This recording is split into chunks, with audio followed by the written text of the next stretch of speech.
People asked me what my favorite section was for my section hike, and I loved every inch of it, every mile on it.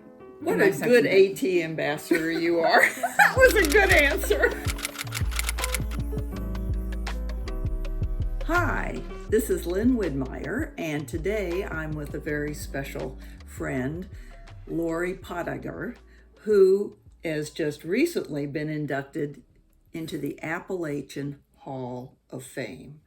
And the reason she was inducted is because of her lifetime commitment, really, to the Appalachian Trail, both as a staff member at the Appalachian Trail Conservancy as an information specialist, and as someone who has just loved the trail and fought to do whatever it takes to make it sustainable for future generations. So I'm going to start off with Laurie and just ask her about the first time she hiked the Appalachian Trail, which was in 1987. 1987, when you were in your 20s. Right, 27, turned 28. And tell us what got you on the trail? Well, my dad actually was a trail maintainer growing up, and I wasn't too fond of work trips when I was a kid, but I always kind of knew about the Appalachian Trail, and I saw a slideshow at a nature camp when I was a teenager, and that planted the seed. But I didn't really have the time until I finished up my college studies, and then... and you were a Russian major. Yes, yeah. Russian literature, which I use every day. Not your normal segue into a trail career.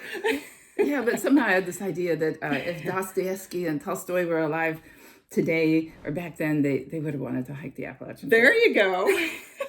But anyway, I had the time and the opportunity and just hadn't really found a path to use my Russian. And I thought, well, let me do it now while I can. Before, I thought, well, let me do it now. And then when I get old, I'm still not there yet. When I'm sitting on my rocking chair, I can reflect on those memories back in the day when I was young and could hike. So now, first of all, you said, is it Appalachian or Appalachian? It's really a regional thing. Okay. Southerners mostly Appalachian, Northerners mostly Appalachian, but we'll call it the AT. Yeah. So it's 2,300 miles long. 2,200 about. 2,200. Yeah. And how long did it take you in? About 6 months. About 6 months. And what was your trail name? Mountain Laurel. And for those uninitiated in trail parlance, trail names are very important. And I remember when I was working as a volunteer, someone said, when you get on the trail, you get a trail name, and all your current life, your profession and everything fades away, and you just become that trail name and your own person on the trail. And I thought that was so touching. So did you pick Mountain Laurel? Well, yes, because my trail compadres wanted to call me Pepe Le Pew. Oh, no! Because my socks especially smelled so bad that they refused to share laundry with me when we got to town. But that was like a cartoon male French skunk. Well, no, not even a Russian skunk. Exactly. Like, give me at least a Russian female, please. So I rejected that and waited for another one. Well, my mother always told me that she named me after Mountain Laurel, the flower. Aww. And then at the halfway point, actually where the museum is, someone called me Laurel by mistake. And I thought, okay, we're halfway there. Off with Peppy. Yes, a much more attractive trail name. You have recently completed it again. You're in your 60s. Yes. And you completed it, but you completed it in what the vernacular is in terms of a section hike. So can you talk about this hike? Yeah, well, the section hike I did almost entirely while working. And wow. I would take an overnight or a week or 10 days off, and as much time as I could manage. And just the beauty of the section hike was I got to pick each section in my favorite time to go there. So there was a lot of south sounds wonderful in the spring, a lot of mid-Atlantic and north in the beautiful fall colors, and then Maine and New Hampshire maybe in the summer. But that was a good answer. Really, on my Georgia to Maine hike, I had big highs and lows. I had my whole rating system of the best and worst. But when I could avoid the summer heat and bugs and all that, and pick out I saw more wildflowers and more fall colors on my section hike than I did my 6-month hike. I think when people do the through hike, of course, you have to leave Georgia after the snow stops, and you have to get to Maine before the snow starts. So you're on a pretty set schedule. Right. Well, of course, the flip-flop through hike. And talk about this is one of Laurie's legacies to the Appalachian Trail. Yeah. So traditionally, people go from Georgia to Maine. They start in March or April, and then they have to get to the northern end by a certain date because Katahdin closes because of the snow and ice and all that. So you're sort of dictated to follow a certain schedule, which is very confining and means you're in the mid-Atlantic for months in hot, humid weather, and you're with what's called the bubble of hikers, which is this mass of hikers. Yeah, at least 4,000 people, maybe a little more, starting in just like a 6-week window, most of them. And if you do a flip-flop, that means just breaking the trail into sections, and usually starting somewhere in the middle, but doing a more or less continuous hike.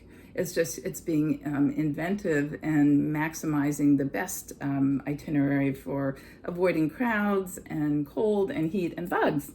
So you have to give up usually the finish on Katahdin in the north, the grand photo op. But to me, it doesn't make sense to. But you still get a certificate that you finished the whole trail. You're still a through hiker. Right. It's just, okay, your last minute on the trail isn't on one summit. Are you going to spend 6 months devoted to that final moment, or are you going to rejoice in the moment? Well, Laurie, I could tell right away why one of the reasons you were inducted into the Appalachian Hall of Fame was you were identified as the premier ambassador for the trail. And you can just tell by your energy and enthusiasm that is a well-earned title. But the next phase, now you're retired. Mm-hmm.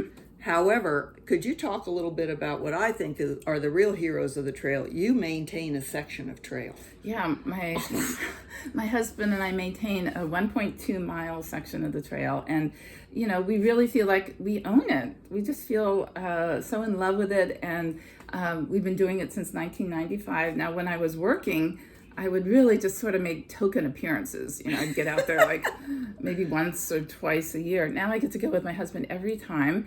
And the beauty is, even though we've been maintaining this section since 1995, this year I discovered new flowers I had never seen because I had never been on our section at that time of year. And so it can be hard work, but it's not all hard. So while some couples are taking ballroom dancing or watching Netflix together, you and Dick are out there with I'm going to put up that picture of you with your buzzsaw or chainsaw. The chainsaw. Actually, I'm no longer certified. You have to recertify. Oh, no. Yeah, at the moment, but we still saw blowdowns with a crosscut saw, and we have our, a whole range of equipment we do for a variety of things.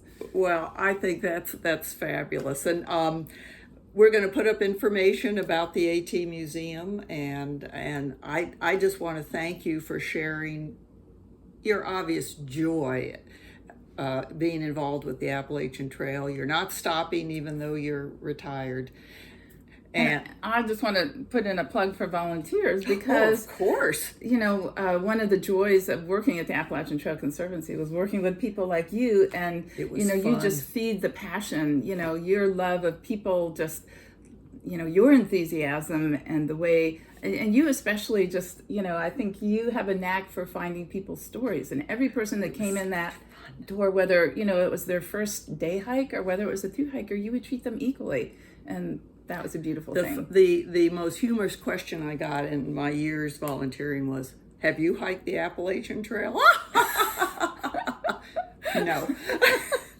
Well, Laurie, thank you so much. And this has been a great interview. And I hope people will take, Harper's Ferry, and there's a section of the trail in West Virginia, and you can put your foot on the Appalachian Trail in Harper's Ferry. Absolutely. So we'll put up some information about that, and thank you so much. My pleasure, Lynn. If you'd like to see more videos from Lynn and the wonderful people of Jefferson County, scroll under this video to subscribe for future posts. Thanks for watching.